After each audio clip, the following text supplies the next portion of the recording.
Oleh karena keikutsertaan pasangan calon nomor urut 1 tidak sah sejak awal, maka seluruh tahap yang diikuti oleh pasangan tersebut harus juga dianggap tidak sah dan melawan hukum. Dalam teori hukum, terdapat doktrin buah pohon beracun. Saya akan jelaskan ketika tanya jawab.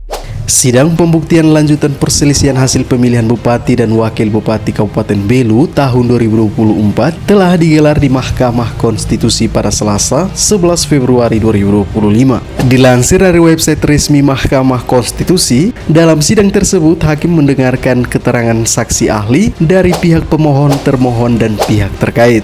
Pasangan calon Bupati dan Wakil Bupati Kabupaten Belu nomor urut 2 Agustinus Taulin dan Yulianus Toiberes selaku pihak pemohon menghadirkan dosen Fakultas Hukum Universitas Nusa Cendana Bernard Leo Odom sebagai saksi ahli.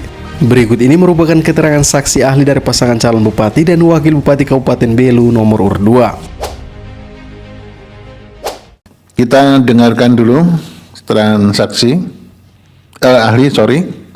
Pak Bernard, saya persilahkan. Terlebih dahulu, waktunya maksimal 8 menit ya. Baik Yang Mulia, saya usahakan untuk menyelesaikan. Jangan panjang-panjang, ini ahli filsafat tuh ngomongnya biasanya panjang. Apalagi filsafat dari seminari. Panjang. Yang Mulia. Pendek ya Pak Bernard. Siap Yang Mulia. Ketua anggota Majelis Panel Mahkamah Konstitusi Yang Mulia, pemohon, ahli, termohon, dan ahli, pihak terkait, dan ahli, serta Bawaslu yang saya hormati.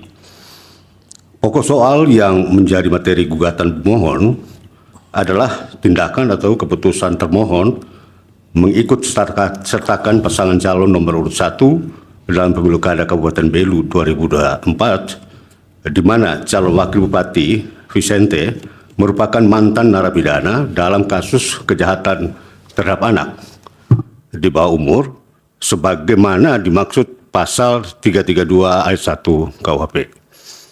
Kejahatan pasal itu dikenal dalam bahasa Belanda sebagai schaking, yang secara leksikal berasal dari kata kerja schaken yang berarti mencuri gadis.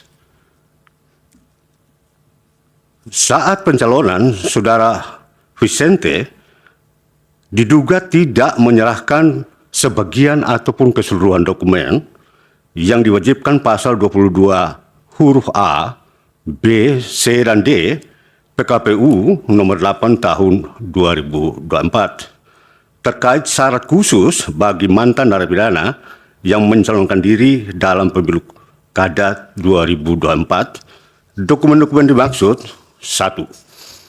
Surat dari pemimpin redaksi media massa harian lokal dan atau nasional yang menerangkan bahwa calon telah secara jujur atau terbuka mengemukakan kepada publik sebagai mantan terpidana dan jenis tindak pidananya dengan disertai buktinya. Yang kedua, dokumen yang kedua, surat dokumen dari lembaga pemasyarakatan dan selanjutnya yang menerangkan bahwa calon yang bersangkutan telah selesai menjalani masa pidananya.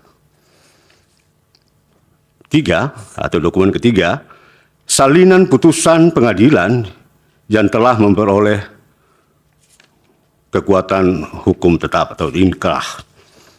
Dan dokumen keempat, surat keterangan yang menyatakan bahwa calon yang bersangkutan bukan sebagai pelaku kejahatan berulang-ulang. Majelis yang mulia dan hadirin yang saya hormati, terhadap fakta hukum tersebut, ahli berpendapat sebagai berikut. Pertama, jika fakta-fakta di atas benar adanya, maka secara hukum status pasangan calon dari awal tidak sah, atau dalam istilah latinnya void ab initio, karena melanggar hukum, terutama hukum pemilu. Yang kedua, oleh karena status pasangan calon nomor urut 1 void ab initio, maka keikutsertaan pasangan calon tersebut dalam pemilu kada Kabupaten Belu 2024 adalah tidak sah dan melawan hukum. Ketiga, oleh karena keikutsertaan pasangan calon nomor urut 1 tidak sah sejak awal, maka seluruh tahap yang diikuti oleh pasangan tersebut harus juga dianggap tidak sah dan melawan hukum. Dalam teori hukum, terdapat doktrin buah pohon beracun. Saya akan jelaskan ketika tanya jawab. Terhadap fakta-fakta hukum tersebut, saya ulangi, poin ketiga atau keempat, oleh karena seluruh tahap yang diikuti oleh pasangan calon tersebut sejatinya tidak sah dan melawan hukum, maka hasil apapun yang diperoleh dalam seluruh tahapan tersebut, termasuk tahap pemungutan suara, harus dianggap cacat hukum dan tidak sah sehingga batal demi hukum. Kelima, oleh karena perolehan suara dan kemenangan yang diraih oleh pasangan calon tersebut merupakan resultante atau hasil dari pencalonan yang melanggar hukum, maka hasil terus batal demi hukum. Keenam, oleh karena termohon telah mengikutsertakan pasangan calon yang cacat formal dalam seluruh tahapan proses pemilu Kabupaten Belu 2024, maka seluruh keputusan termohon menyangkut keikutsertaan yang bersangkutan dalam semua tahapan adalah cacat dan melawan hukum, maka batal demi hukum. Ketujuh, tidak dapat dipungkiri bahwa keputusan termohon yang cacat dan melawan hukum tersebut tidak saja telah menodai pemilu kada yang berintegritas, namun juga sedikit banyak merusak kesempatan para peserta lain untuk bersaing secara wajar dalam kontestasi pemilu yang fair. Kedelapan, jika saja termohon tidak meloloskan dan menetapkan pasangan calon yang bermasalah dalam Pilkada Belu 2024, maka hasil akhir perolehan suara tidak akan sama dengan hasil pemilihan yang telah ditetapkan termohon. Kesembilan, asas keadilan yang fundamental dalam filsafat hukum adalah tidak seorang pun boleh dirugikan oleh penyimpangan dan pelanggaran yang dilakukan orang lain.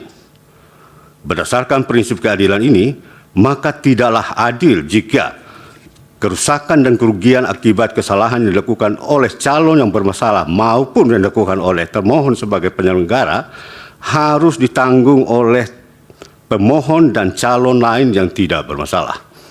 Kesepuluh, asas lain yang merupakan kembaran dari asas di atas adalah tidak seorang pun boleh diuntungkan oleh penyimpangan dan pelanggaran yang dilakukan oleh dirinya sendiri.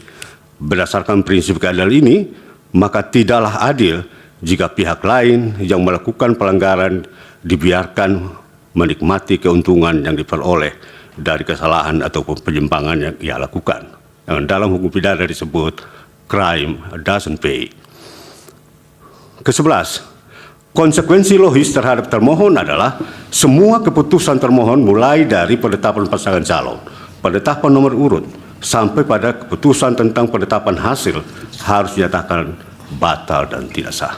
Waktunya 2 menit lagi, Pak. Siap, Yang Mulia. Bernard. Ke-12, terhadap pasangan calon yang cacat formal, konsekuensi dari keadilan aku adalah diskualifikasi dan tidak diikutkan dalam PSU jika mahkamah memutuskan adanya PSU.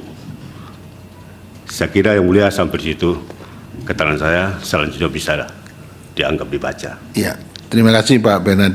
Sama-sama Yang Mulia.